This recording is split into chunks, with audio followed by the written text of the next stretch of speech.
tap on the edit so that I can be able to edit what is there. Okay, let's assume this is where I want to just tap on the spot where you want to insert the shape. Okay, this is here.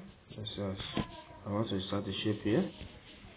Then tap on the ribbon display options section.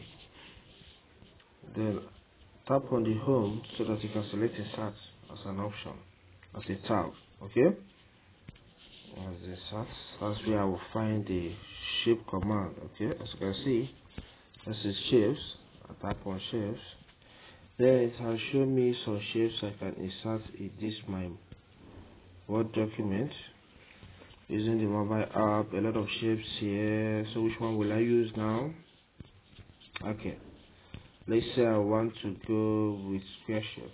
So I will tap on square shape. Okay, I can see that's it. I can drag towards the right, drag down, or anyhow I want to do it. Okay, see, here's my object.